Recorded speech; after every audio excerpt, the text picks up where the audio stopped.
Hi, everybody. Welcome back to Peeling Back the Label. Today we have a special guest, Linda Rosen, who is the author of The Emerald Necklace. So just hang on. I'm going to get her hooked up. I'm just waiting for her to join in.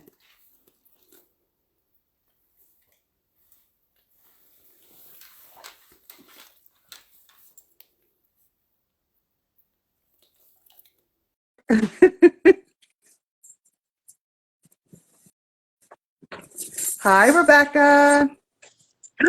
Yes! Oh, you don't know how happy I am this worked. I always I've been having like on and off trouble. Today worked like a charm. good Must because be I that always emerald necklace. yes. Thank you so much for joining today, Well, Linda. I appreciate you coming on. thank you for inviting me. I'm thrilled. Yeah. We're gonna have fun today. We're gonna talk about how uh, fitness instructor turned novelist and turned maybe even feminist. Actually, We don't know. We'll have to find out. yeah, yeah. I'm trying to make it lighter, but that's okay. No, You would think it was bright I and can see you good. I'm in I sunny. can see the sun shining in a little bit on your face. Okay, good. Yes, I'm in sunny Florida, and the rain went away, and Oh, lucky I you. So no Jersey, you're in Florida. Florida now. I'm a snowbird. So when I'm born, I was born in New York, grew up in New Jersey, raised my family in New Jersey. But when I have to swap my sandals for shoes and socks, I get out of the north and head south to Florida. I Yeah. don't blame you one bit. Now, today it's actually I'm like cold today. Like even in the house and it's like 49 degrees or whatever, but it's that rainy, Yeah. cold, gray. Just you just want to like wrap a blanket around you, you That know? too, though. That's a good kind of day, especially for writing or reading. It's a good day. You're Yeah. absolutely right. Yep. Just light the fire and let it go. Yeah. Or actually take a glass of wine. What are you drinking today? Well, I understand your wine, but it is noon, so I I'm know. not. But I know. I got cranberry juice here, and we could pretend that it has some vodka in it too. Okay, I agree. I'll full disclosure, I have my Perrier in my wine Oh, glass. I there. have coffee in my coffee cup because I have another appointment to go to after the interview. So I said, you know what, let me just be on the safe side and Yeah. drink my coffee and Perrier. But And I'm cold, so oh, and red wine warms me up, but I don't want to drink red wine at 12 o'clock. I'd rather have either white or champagne or a mimosa or something like that. But it's all I good. I agree. And red wine is really best for a chilly kind of day, but later in the day. I don't know if you know this. We're here to talk about Emerald Necklace and whatever, but my second book, Sisters of the Vine, was all about wine. It Oh, okay. I'll set on definitely have to check that set on out. a hillside vineyard in the Hudson Valley in the 60s. Oh, Yeah, oh, yes. that's nice because usually it's in in France. So it's nice that it's the New York region. Well, it is nice that it's in the New York region, but that was because it was easier to do my research there. I chosen France and gone for research. I totally hear you. So why don't you tell us a little bit, like just a little bit about the emerald necklace and um, how, why do you always choose a necklace? I notice like that's the common theme in your books. Why did you choose the emerald necklace? What's the significance of it? And also, do you have the book with Right you? behind me, yeah. Hang Because on. I wanted to show the viewers the sculpture because I wanted to ask you about that too. Oh, Um, happy to it, you talk. know, Happy to talk about it. Okay, so the emerald necklace Beautiful. takes 69 to 71, and women are fighting for equality. But Rosalie, my protagonist, and Fran have their own issues. There's this bitter envy between the two of them. And it could really tear their tenuous friendship apart. But Jill, Rosalie's granddaughter, and Mhm. the secret behind her emerald necklace could possibly bring them together. You don't know. Right.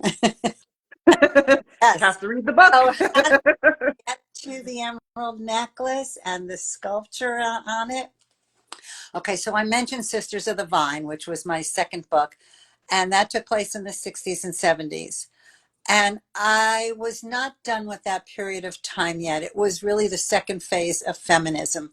And you said that earlier. Yeah, I didn't realize the feminism in me so much until I started writing, because I was writing about a period of time that was my period of time. And like, you know, both, you had both sides going Hmm. there. You had the Hmm. old-fashioned viewpoints of women and the new viewpoints of women, Hmm. nude viewpoints. Okay, so when I started writing my third book, I did some research. I wanted to stay with that period, but I didn't want to do Vietnam and I didn't want to do civil rights. And I wasn't sure how, what I was going to set my feet into. And I came across the Women's Strike for Equality, which was on August 26, 1970. And I was fascinated by it because it took place across the United States, but the really huge march was in Manhattan, New Hmm. York City. Hmm. I was a half hour away, right across the George Washington Bridge, Ah, and I didn't know of it. And so I did some research and I asked friends if they had been there, and I found one girlfriend who had friends who were at it, and she set me up with them. And it turned out one of them was one of the creators of the march, one of the, and along with Betty Friedan and Gloria so that was a really good find. Stiller's. I mean, it was just wonderful. And Ruth is her name, and she's in the novel. So I decided that my characters were going to be going to the march. But, you know, the story had it wasn't going to be a story all about women's equality. It actually turns out to be a story about friendship and frenemies and envy. Hmm. Hmm. I love art in a book. I really enjoy books that have something to do with art. In my first book, The Disharmony of Silence, one of my characters and the main theme is around this painting. Um, so I don't know, it just, in the research I found also, because it's set in Delray Beach, Florida, I found all about these artist studios. And okay, so all of a sudden Rosalie becomes a sculptor. And my very dear friend is an award-winning I sculptor. was wondering how you knew all about that stuff, like the smell of the clay and, all that kind of stuff. I'm like, is she a But sculptor? I do dabble in ceramics, and so my hands are in the clay. I know how it smells and how it Hmm. feels. But I learned from Marcia Nacht all about sculpting.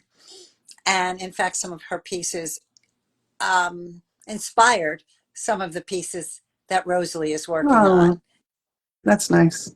And so I did that kind of research, and then Fran kind of evolved in there, and she's a best-selling novelist, and their envy of each other. Rosalie wants her fame. Fran would love Rosalie's life as a Hmm.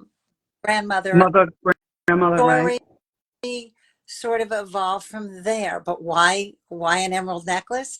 Every one of my books has a piece of jewelry in it. So that piece of jewelry is what, that secret behind that is what ties Fran and Rosalie and Jill, the granddaughter who now has that necklace, together. It's a deep, dark secret from Fran's past. And Oh, from Fran's past. Okay. you see, because when I was in graduating from high school, my mother took me on a trip to California to visit some cousins. And for some reason, she was still in touch with this old boyfriend she had. He was like a brother, all, but he thought he was a boyfriend, but whatever. And she was still in, somehow we got to meet him. and met his wife, who had the same first name as my mother.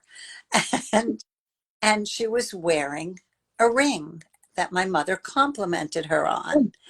And she told my mother that that came from her husband's family. It was an heirloom. And when we left them after lunch, my mother told me that that had been her ring. It had been my mother's ring. And so I always had that in my mind Mm-hmm. about Mm-hmm. what that could be. So I kind of created a story around that. I'm not going to tell you more, but it was someone else's piece of jewelry that then came to Jill, and the whole mystery behind that, and why Fran befriends Jill so much, and why she's taken by Jill, which Jill doesn't understand what this woman wants with her. And it all circles around that necklace. So the sculpture on here are really, if you had it in your hands, you could see the closer look. But I have three hands there, three women's hands. One is wrinkled, which is Rosalie's. One is a little bit wrinkled, which is Fran's, because she's only in her 50s. And one is nice and smooth, which is Jill's, because Jill's a teenager. Mm-hmm. So, and the That's, neck that's nice. wraps around them. So, without giving you really Mm-hmm. all the details, I hope it sparks your interest. I'm sure it will. Um, I did have some questions more for you. There's one, well, there's some episodes where every Thursday the women go to the salon, and I'm just wondering, you can explain what that is, but I'm just wondering, do you think women do that today? Like, do you think they should do it today and they don't, or like Yeah, how times have changed? Can you go into that a little bit? Because I like sure. that part. Well, I love books about women's friendship. And I mean, I love my female friends. I mean, there's just nothing more special than when your close Mhm. friends get together. I, as a fitness professional, I had a client back in late, yeah, like 2000, 2001. And once a week, she met with a group of friends at her home, and they discussed all kinds of topics, more meaty topics, you know. And I always thought how much fun it would be to write a book about a group of sitting together. And then I thought, all right, that's going to get boring because you're just going to have the dialogue of these women. You got to have some meat to it. So I put my women on Rosalie's front porch every Thursday afternoon, and that's their salon. They call it their salon. And one of the first scenes I have with them meeting is when her friend Selma comes and tells the group that her daughter in law and son are adopting a baby. That set up the whole story about adoption and abortion and women's right to choose. And it just blossomed from there. So, do I think women do it today? Maybe differently. I don't know. I mean, I love to get together with a girlfriend and But just, you yeah. don't do it every No, Thursday. it's Yeah, not like a regular I thing. know. I wish people did it more, you Yeah, know? yeah. I mean, it's really a great time when you do that, when you have somebody come. Mhm. Yesterday, I went to the beach with a girlfriend for 2 hours and we just sat and talked, you know, and yeah, those are very special Mhm. times. I always wanted to write a book with girlfriends kind of thing. I do have that in Sisters of the Vine. That's a whole sisterhood that comes together to work on the in the vineyard. Um, it was from the time I read the Yaya Sisterhood, the whatever that Yeah, whole title, yeah. and Hmm. I just loved that. So I wanted to make this a whole group of women who would meet on Rosalie's porch, and then all that itchiness between the girlfriends, no matter that they're older women, all that envy and jealousies and all that kind of stuff comes out. Hmm. Yeah, I love your, when you're inside Rosalie's head and, she's just meeting Fran for the first time and she's like talking to herself and I'm cracking up laughing But don't, because it's probably true. People are judging and they're, and this and that. And, I mean, the readers will have to read the book to understand, but the things that she was saying in her head, we all would probably say it in our head too, yeah, but it was just funny hearing it, yeah, well, we all do that.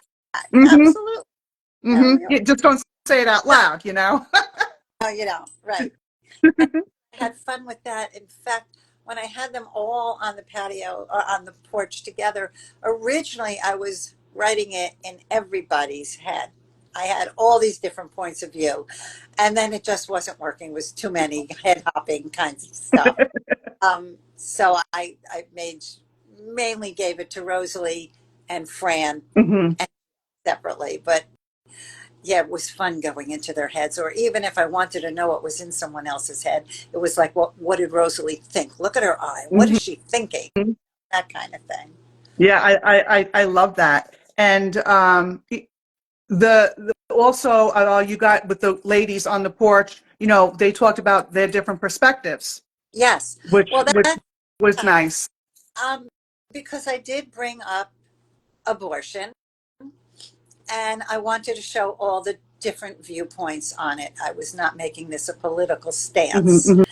hmm I was writing the book, I really thought I was writing history because Roe, while I was writing it, Roe was law, but the time of the book, women were fighting for the right. hmm And now, by the time I ended the book, the right was taken away. Isn't that So it took a whole different view. And so a lot of people, a lot of reviewers were saying, this is historical fiction that really rings true today. I mean, I hmm didn't realize how current the historical part of it was going to be when I Yeah, was. I mean, I actually was thinking like this book. I know what you're saying about the current part, but it is part historical fiction as well, and it's great for this. Like, it's almost a rebirth of your book because it's historical fiction month.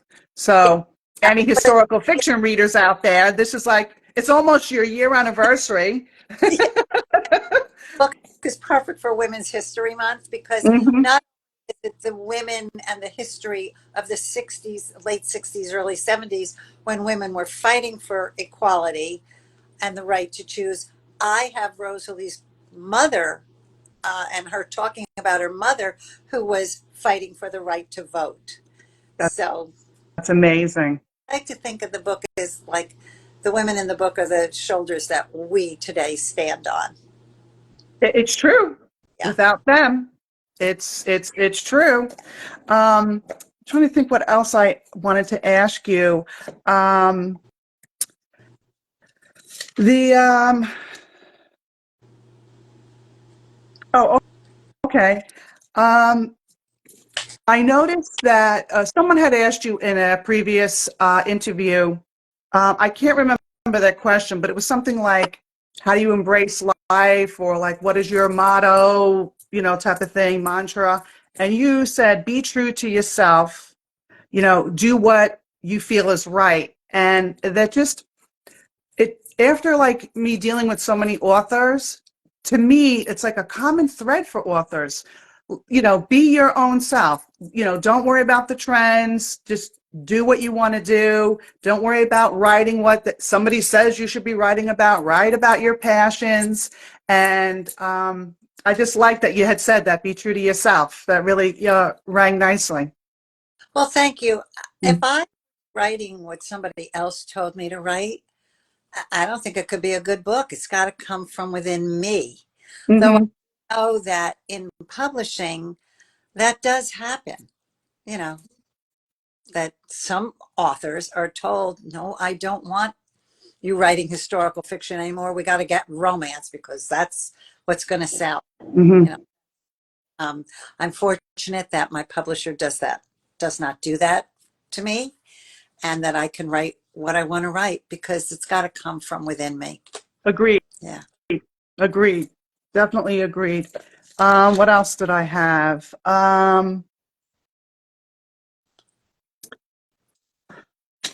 Oh, well, we did touch a little bit about your friend that kind of like was after like kind of like you kind of like was inspired by Rosalie.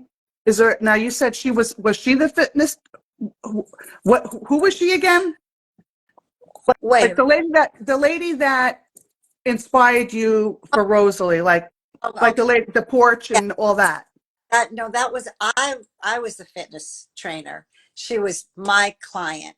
Oh, she was your client. That's right. Okay. All right. I couldn't remember. She's she's gone now, and I just Oh.